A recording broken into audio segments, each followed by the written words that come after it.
Hey guys, welcome to the Powerful Man Show, where we help married businessmen save their marriages without having to talk about it, get unstuck, and gain clarity in their lives. As I like to say, life is too short for average. I'm your host, Doug Holt, with my co host, Tim, the Powerful Man Matthews. Now let's get this started. I'm here with my good friend, brother, colleague, mentor, man about town, Mr. Keep Dougie going. Fresh. Yeah. How you doing, brother? Doing great, man. I love it when you kick the podcast or the show off, man. I think you do a great job. We should do more of that. Well, that's what happens when you throw me at the last minute. Put me in, coach. Put me in. Put me in. Yeah, it's funny. You and I, we work so well together, and at the same time, in a lot of ways, we couldn't be more opposite. Yeah. It's great. I love it. Before these shows, it's amazing. I love it. I really truly love it. I think it's what's gotten us a lot of success, and it's made it really fun. Mm. Before this, you had this whole plan. I want to plan out the whole year. Da, da, da, da. What do you think? I'm like, wait a minute. I need to make sure that I can change these plans Yeah. at a moment's notice. I am. It's like when we do these podcasts and film. Like, one of us wants prep time and wants to know the subject. The other one of us is like, I don't want to know anything. Let's just get on, hit record, and talk. Yep. Yep. I'll let the listeners decide who's who. Which kind of parlays into today's topic, right? Which is all around shifting your thinking and regaining your business mojo. Because one of the things that comes to mind for me in this topic, we work with so many business owners that they talk about feeling like a paycheck, right? Yep. And I think Been there. partly that is because they kind of are in some respects. They're in a business that they don't really want to be in, or they've not yet figured out how to be in it, right? So they're just in it for the money. And they're brilliant men. Guys listening to this, and a lot of the guys we work with, they realign themselves in many ways, which is fantastic. But I've definitely fallen victim to this in the past. Just kind of stumbling into a business, as you do as an entrepreneur, you just kind of stumble across a problem, you realize, hey, I could do something about that. And then before you know it, you're deep in it, learning about it, starting something, building a business. And before you know it, 5-10 years have gone by. And or you may have been handed the business to you. Maybe it's a family business, something like that, right? So it can be hard to regain the business mojo, and it can feel like you're a paycheck, and it can feel like you are just going into work every day just to make ends meet. And if you got a high burn rate, for example, so maybe you even feel like you're forced to go into a company you Mhm. don't really want to be in, and it can be hard. Do you relate to that, Doug, out of interest, from your early business Yeah, oh journey? yeah, feeling like I've been a paycheck before? Mhm. Absolutely. I mean, that was a big problem. I've had that issue come up in my marriage a number of times, Mm. where you just feel like, "Ah, I'm just a paycheck." And it's obviously just a story I'm telling myself, whereas my needs aren't getting met, Mm. my cup's not being filled, and or my wife just we're not feeling connected. Mm. And I feel like, oh, I'm just slaving away, working hard. Nobody Mm. cares about me. Woe is me. that story, and it almost always is when I'm not filling my cup. Yeah, great point. And what about feeling as though you're in a business that's very transactional? What I mean by that, you're just in it for the sake of making some money and you feel kind of trapped by it. I've only felt that once in my adult life. Okay. Only one time in my adult life I had basically a interim CEO slash CMO role where I came into a company and I was hired as more of a consultant than a CEO or CMO. So my contract essentially was that I would advise the owner and his team on what to do with their marketing, their sales, and where to run their business. And I didn't enjoy it. I didn't enjoy the team. I enjoyed some of the team. I didn't enjoy them all. And when I found the owner and the executive team to be unethical is when it all transpired. I ended up leaving. Mm, I didn't want to deal with it. It paid really well, insanely well, and they wanted to renew. They offered me more money, but it wasn't. I wasn't passionate about it, and It wasn't didn't align with my integrity. And mm. as soon as I figured out it didn't align with my integrity, I exited. I sent an email, said I'm out of here. Yeah, you mentioned something really key there at the beginning, right? You didn't enjoy it. And it reminds me, we've got some amazing men in the movement, and some of them um, almost kind of feel like they've got golden handcuffs, right? They love the company they've built, but the position that they occupy within the company is one that they kind of feel like they can't leave. I'm thinking about the Prophet, for example. Him and I had a great call yesterday, and he's wanting to be able to really step into a seat within his company that it really excites him, where he really sees himself come alive. But it kind of feels like he's got the golden handcuffs, and therefore, as a result, inevitably you can kind of lose that business mojo a little bit, right? Especially when you're not Yeah. enjoying it. You don't feel like you have the freedom to fully really express those creative juices. Well, a perfect example is we talked about this in the last show. Is last night, I got young kids. I talk about this a lot in the podcast because it happens a lot. Whereas a father, I'm woken up in the middle of the night, don't get much sleep. Yet I still got up early this morning. I was excited to go through messages from the team, go through messages from clients, and then get here to do this show with you.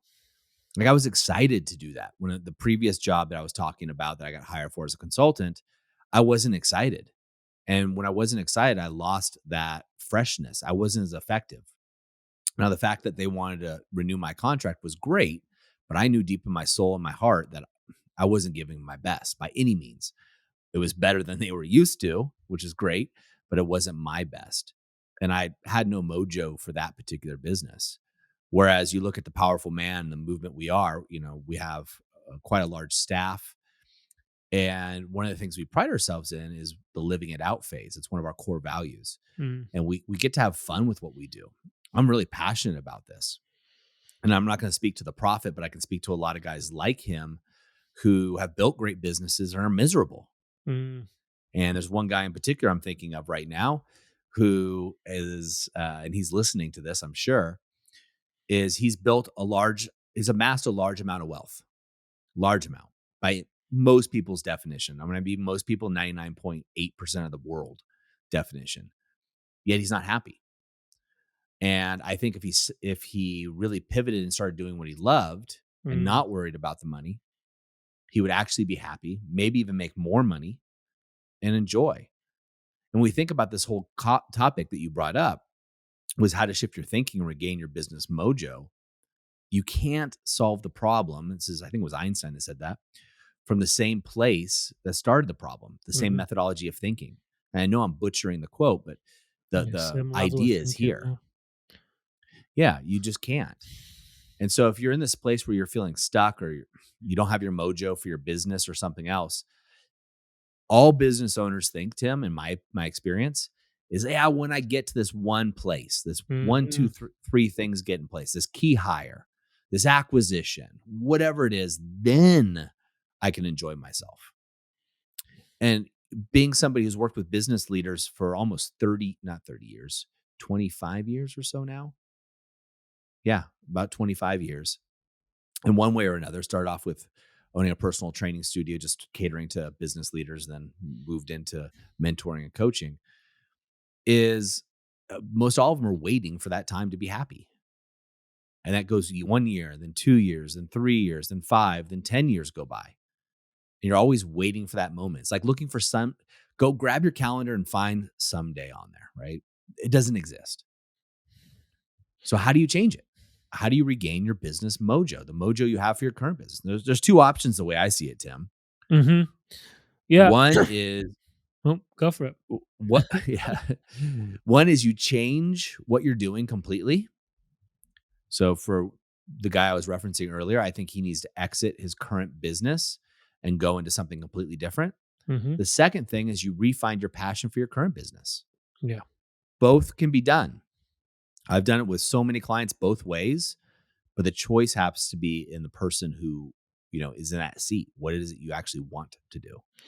Yeah, you've got to do what you love. You just, it sounds cliche, but you just do. In terms of falling into the trap of just being a paycheck and then having a high burn rate and feeling trapped by your business and telling yourself a story and building a business, having a life that serves your business versus having a business that serves your life. It can be that way. And it's not about becoming, yeah, see, Yeah. put your So finger up. yeah, thanks. Thanks for calling me, coach. Caffeine's kicking in. So I agree I agree and I disagree. I think that's a paradigm shift that gets to be made in our society, or at least in the coaching world, is this idea that you have to do what you love, right? That's what people say all the time. I also think you can find love in what you do, right? So I was talking about those two paths, and I don't think that's talked about enough. Hmm. So what I mean by that is it's your marriage is the same way, or your relationship. You can either say, hey, you got to do what you love. And guys are like, well, cool. I haven't been laid in a long time. So I'm just going to go down and have sex with the barista, the secretary, get on Tinder or whatever the sites are these days that you can get on. I don't even know. And they're going to move that direction. Or you can find love in what you do. And I know you're saying the same thing, Tim, but I think that semantics, when we look at this, is you can rekindle passion in what you're doing.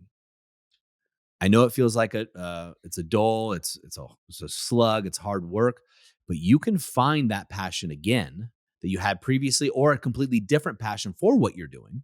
Hmm. That's the choice is yours, or you can go and do something different that you love. But Hmm. either way, to your point, you get to come to the same conclusion that the thing you end up doing is something that you enjoy, Oh, so that 100%. when Yeah. you only get 4 hours of sleep, you get out of bed and you're excited to go about the day. Yeah, exactly. Whether it's, again, regaining it in the thing that you do, or choosing something new, either way, you've got to enjoy it. You just do. Um, Otherwise, it's going to be a drain on you. You're going to come home, you're going to be negative, you're going to be critical. Every day you go into that position or that company or whatever it may be, it's going to reflect and reinforce back to you all the ways in which you're not living in alignment with how you see yourself. It's going to wear thin, right? So you have to Yeah. do it. You have to figure out what it is either within your current company that you can shift into and do more of because you enjoy it, to your point of regaining it, finding love in it. Um, Although I am concerned when we talk about finding love in it, and I'm thinking about some of these guys in particular, I think that's what they've been trying to do. I think they keep on trying to rediscover the love in it, and the love just isn't there. Um, I disagree. really, what do you mean?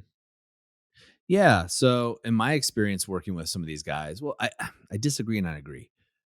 I think what they're waiting for something to happen that will allow them to go do something else, or allow them to have that feeling again, rather than being. I think you need to almost be coached through it, being coached through a paradigm shift within your business. Because if you're waiting for your marriage to work out, it ain't gonna happen, guys. Hmm. If you're waiting for that key hire to come in and therefore it's gonna free up your time, it ain't gonna happen. You're gonna hire that person. They're gonna come in. You're gonna have to train them, onboard them. They're gonna screw up. They're gonna muck up. All these things are gonna happen, or they're gonna be amazing. Your business is gonna grow and need you at a different level. And you're still gonna be waiting. Okay, gosh, needs me at a different level, a higher level of thinking, okay, great. Then once I get this other hire in, then I can go fishing or whatever it is your story is. Then I can go to my kids' baseball games. No, it gets to be a paradigm shift for finding out how to find the passion for what you're currently doing.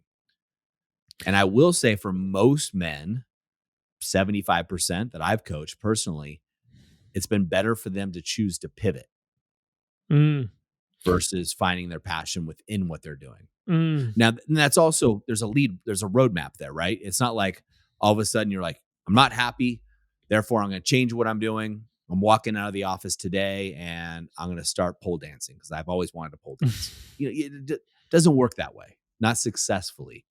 You want to come up with a strategic exit. However, you can, instead of going pole dancing, you can bring that excitement into your business, but it's going to take some paradigm shifts. Big time, yeah. And to the question, part of that paradigm shift is surrounding yourself with other men who are pushing the envelope. That's what we have in the brotherhood and the inner circle and the one-on-one coaching we do. You're surrounding yourself by men who share the same core values you do, Mm, but are also pushing themselves and are going to push you. Iron sharpens iron. yeah. And just in that will help you regain your mojo alone, let alone all the other processes we take guys through. Yeah, I'm thinking actually as you we talk about this, a lot of the guys, I'm thinking about the alpha reset, right? And some of the guys that have been through that and experienced huge shifts in their business. And these shifts have also coincided with them taking way more time off than they've ever had before, right? But it all started with that paradigm shift, with them being in the reset and understanding what beliefs really were underpinning the idea that it had to be hard, that it had to be a slog, that it had to work those hours, that it had to be that way, right? Because that was the conversation they were in with the people in their circle. And to your point, as soon as they get into a different conversation with a different role models around them, like you said, iron sharpens iron.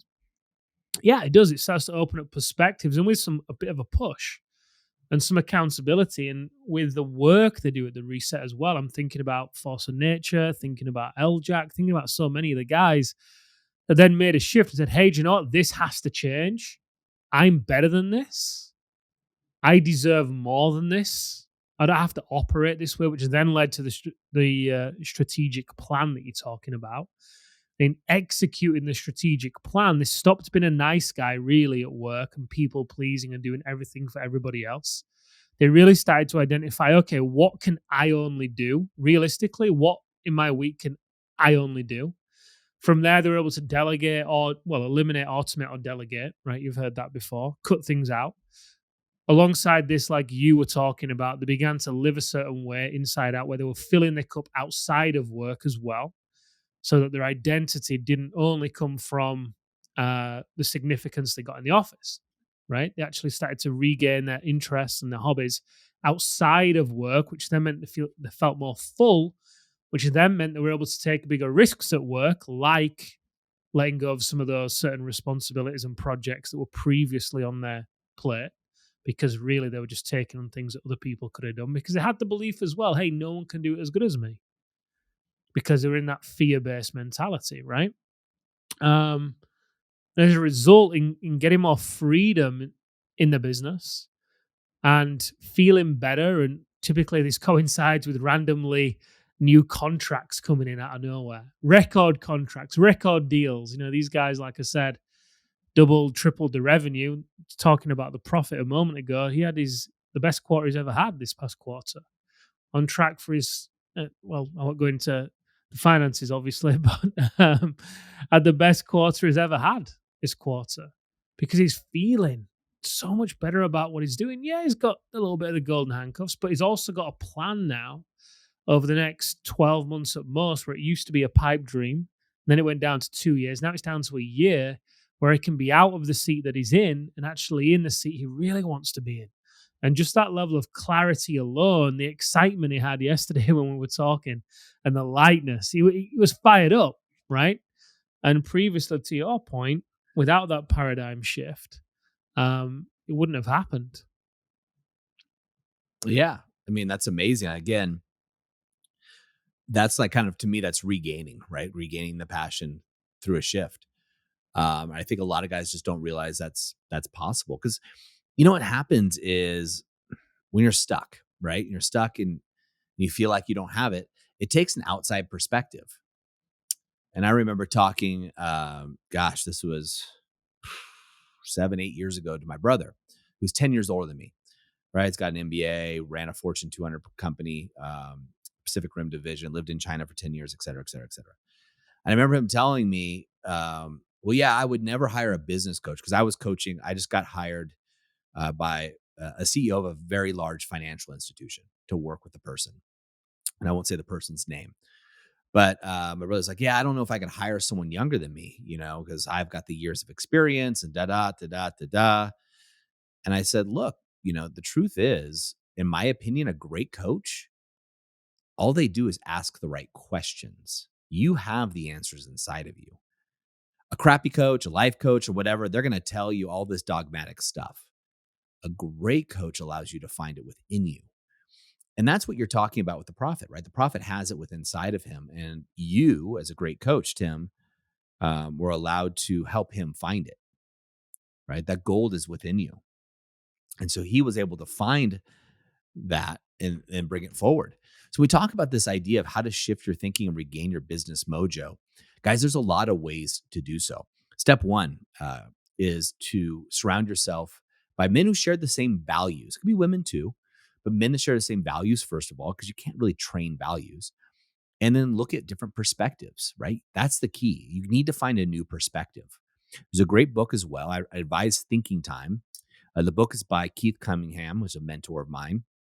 The book's called The Road Less Stupid. I love that title. The Road Less Stupid.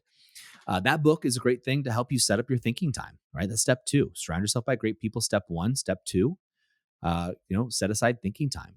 Step three is to make a decision, right? Whether you want professional help or not. I recommend it. I seek it out for myself. So I do eat my own cooking. And I'm not selling, my services or Tim's or anybody else's. It's not really something that we sell. It's part of what we do for the men that are in the program, but it's not our core offering by any means. But get some insights. Do I stay in this job? Does it meet my needs still? Right. And if you've been in a job or a business you've owned for more than 10 years, well, your needs have changed. I can almost guarantee it. So check in. Does it still meet my needs? If the answer is no, that's okay. Things have changed. You can't hold yourself accountable for decisions made 10 years ago. It's ridiculous. Right. And if it does, if it still meets all your needs except for the passion part, well, then you get to decide whether you want to regain that passion or not. Right. Do you want to move forward? Same thing in relationships, by the way. Right. When I look back at old relationships that I've had with people, I get to decide, do I want to invest in those old relationships still? Do they still serve me? Or is that friend someone who I still love? Is it a, remember when friend, as I call them? Remember when we did this thing 10 years ago? Remember when we did that thing? You're not creating new memories or new bonds. Those are the things you get to look at as you start to shift. And you start to shift how do you want to regain that mojo and that passion? But I can tell you, if your relationship's not working or your health's not good, it's really difficult to regain that passion because you have those things chirping in your ears all the time, taking your attention.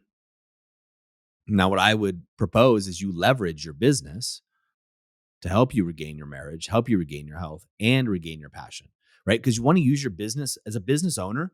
That's our tool, right?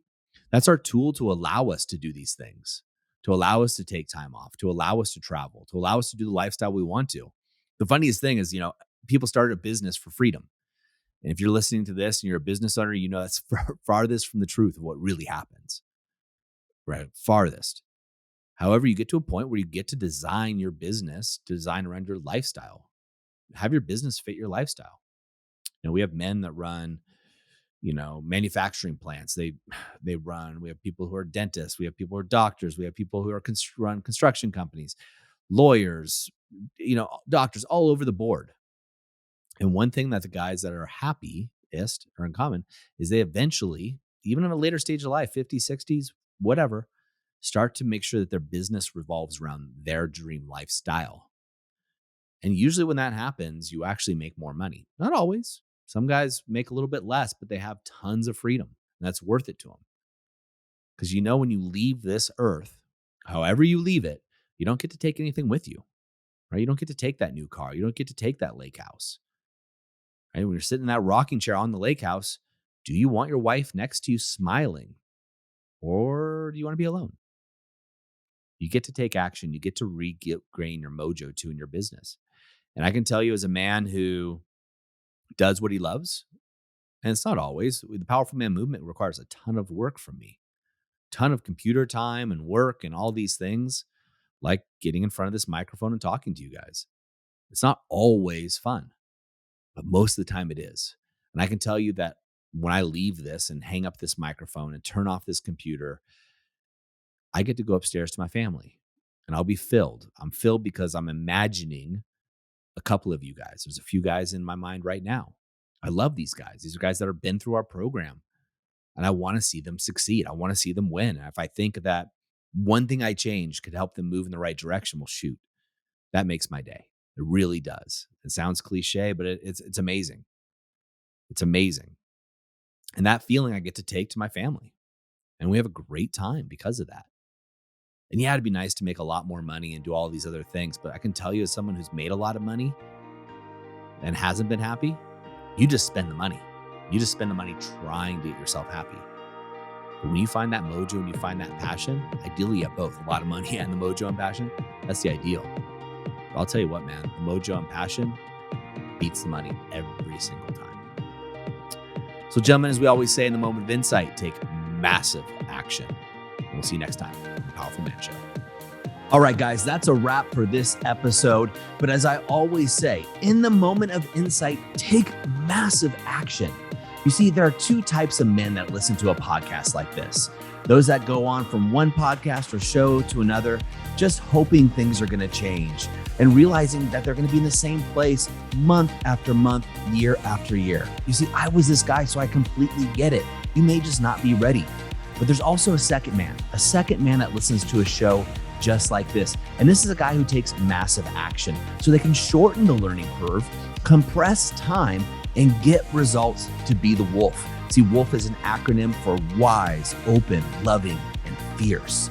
Now, ask yourself, which one am I? And just be honest with yourself there. And there's no judgment on my end, but if you're ready to move from deactivated deer mode, which is defend, excuse, explain, react, to activated wolf, wise, open, loving, and fierce, then go over to thepowerfulman.com/grow and go there now. In fact, I'll make it super easy for you. I will even put the link right in the description here, so you can just click it and go over there now to learn more.